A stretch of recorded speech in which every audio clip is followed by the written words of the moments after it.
Respons PKS soal Surya Paloh beri selamat ke Prabowo Subianto padahal Timnas Amin ajukan gugatan. Ketua fraksi PKS DPR RI, Jazuli Juwaini menyebut partainya menghormati sikap Ketua Umum Partai Nasdem, Surya Paloh yang mengucapkan selamat kepada pasangan Prabowo Subianto Gibran Rakabuming Raka. Ia minimal tahapan penetapan pemilu, saya kira kita harus hormatilah orang yang mengucapkan selamat dan segala macam, kata Jazuli saat ditemui di Kompleks Parlemen, Senayan, Jakarta, Kamis, tanggal 21 Maret tahun 2024.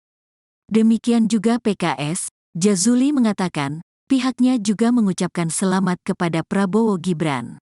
Namun dikatakan Jazuli, ruang untuk mengajukan gugatan ke Mahkamah Konstitusi, MK, tetap terbuka meskipun KPU telah menetapkan Prabowo Gibran. Ya, kita ucapkan selamat dalam tahap hitungan KPU dengan tetap ada ruang MK, ujarnya dikutip dari Tribun News. Anggota Komisi I DPR RI ini menuturkan, dalam sebuah kontestasi memang sejatinya ada pemenang juga yang kalah. Maka sebagai orang yang menganut paham demokrasi ya harus menerima kemenangan, harus menerima kekalahan, ujar Jazuli. Jazuli mempersilakan semua pihak mengajukan gugatan sengketa Pilpres ke MK sepanjang memiliki bukti. Nah, selama itu punya bukti yang kuat, ya ada ruang. Tapi kita berharap suasana kondusif, ungkapnya. Tim Hukum Nasional, THN, pasangan nomor urut 1, Anies Baswedan dan Muhaimin Iskandar langsung bergerak mengajukan gugatan pemilu ke MK. Mereka membawa tumpukan berkas ke gedung Mahkamah Konstitusi, MK, Kamis, tanggal 21 Maret tahun 2024. Berkas tersebut dibawa saat mendaftarkan permohonan pembatalan keputusan Komisi Pemilihan Umum, KPU, nomor 360/2024 tentang penetapan hasil pemilihan umum, pemilu. THN Anies Muhaimin tiba di gedung MK sejak pukul 8.30 waktu Indonesia Barat pagi hari. Namun, mereka baru mulai melakukan pendaftaran pada pukul 9 waktu Indonesia Barat. Gugatan ini resmi terdaftar di MK dengan nomor 0101-3-PRES-PAN.MK 03/2024. Pernyataan Ketua Umum Partai Nasional Demokrat Surya Paloh yang menerima hasil pemilu 2024 menjadi sorotan. Hal itu diungkapkan analis politik dan Direktur Eksekutif Al-Jabar Strategik Indonesia Arifki Caniago pada Kamis 21 Maret 2024. Arifki Caniago menilai perbedaan sikap Nasdem dan Anies menanggapi hasil Pilpres karena terjadinya perbedaan kepentingan parpol dengan paslon. Arifki menyebut paslon Anies Baswedan memperjuangkan haknya dan pendukungnya yang tidak puas dengan hasil pemilu. Sementara Nasdem berhitung kepentingan dengan presiden dan wakil presiden terpilih. Dikatakan Arifki, sinyal Nasdem bergabung dengan Koalisi Indonesia Maju terbuka. Nasdem dinilai memperkuat legitimasinya untuk ikut dengan pemerintahan selanjutnya. Arifki menuturkan secara koalisi, parpol di Koalisi Perubahan memiliki agenda masing-masing pasca Pilpres. Dengan demikian, kepentingan untuk masuk ke Kabinet Prabowo Gibran tidak hanya Nasdem. PKB dan PKS pun memiliki ruang yang sama untuk bisa menjadi bagian dari pemerintahan baru. Pujian yang diberikan oleh Jokowi kepada Menteri PKB atas kenaikan suara partai dan titip salamnya Jokowi untuk Caimin bisa menjadi simbol politik Jokowi untuk PKB.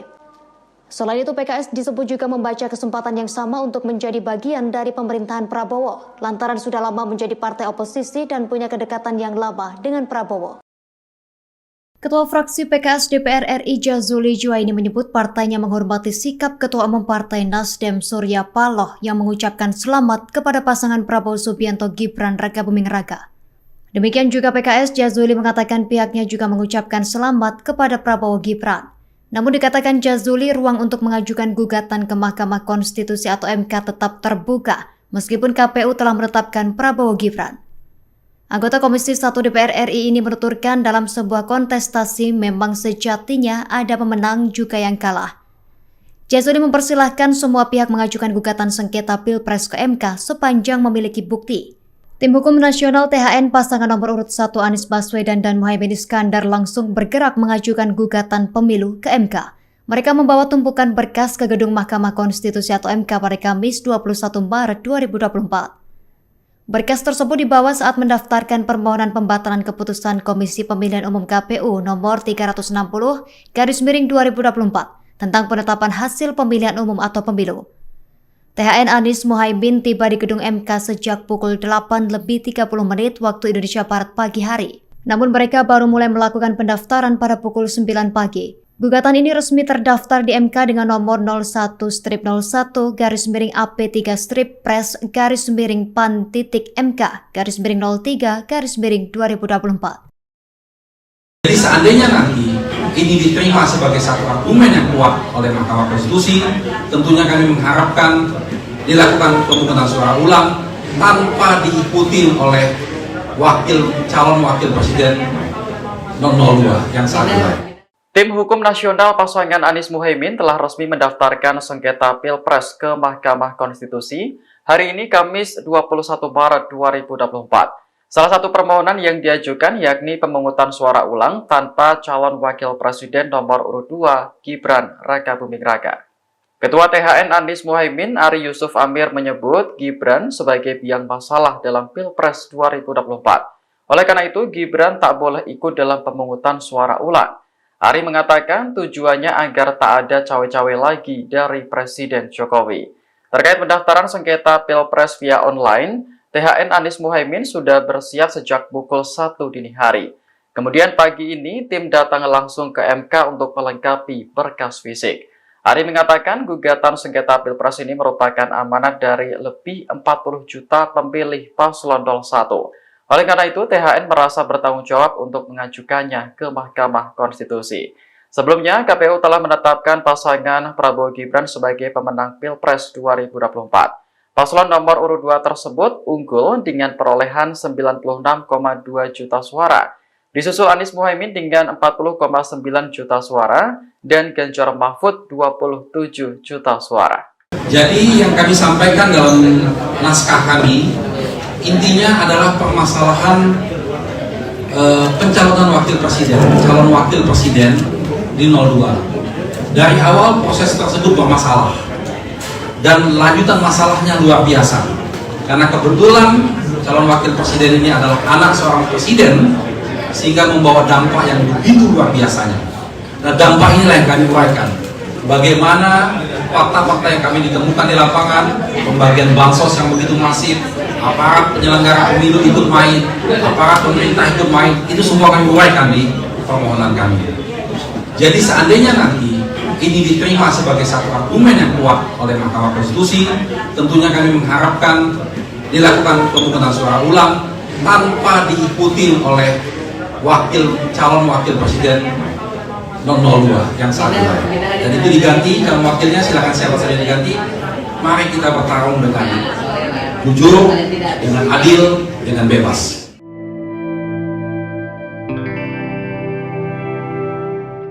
Ketua fraksi PKS DPR RI Jazuli Juwaini mengucapkan selamat kepada pasangan Prabowo Gibran.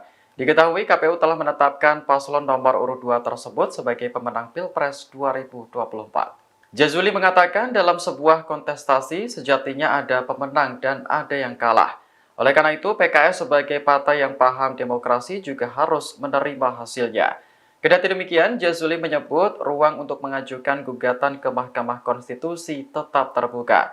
Ia pun mempersilahkan semua pihak untuk mengajukan gugatan sengketa Pilpres sepanjang memiliki bukti. Sebelumnya, KPU telah menetapkan pasangan Prabowo Gibran sebagai pemenang Pilpres 2024 pada Rabu malam. Prabowo Gibran unggul dengan perolehan 96,2 juta suara. Kemudian Anies Muhaimin berada di urutan kedua dengan 40,9 juta suara. Sementara pasangan Ganjar Mahfud hanya mengantongi 27 juta suara. Ini merupakan hasil rekapitulasi suara di 38 provinsi dan 128 wilayah kerja panitia pemilihan luar negeri. Dari total 38 provinsi, Prabowo Gibran berhasil menang di 36 provinsi. Kemudian Anies Muhaimin unggul di 2 provinsi, sementara Ganjar Mahfud tak unggul di provinsi manapun. Bahkan luar negeri pun memberikan catatan kepada kita. Ini penyelenggaraan pemilunya kok seperti itu. Ganjar Pranowo akan mengajukan gugatan hasil Pilpres 2024 ke Mahkamah Konstitusi.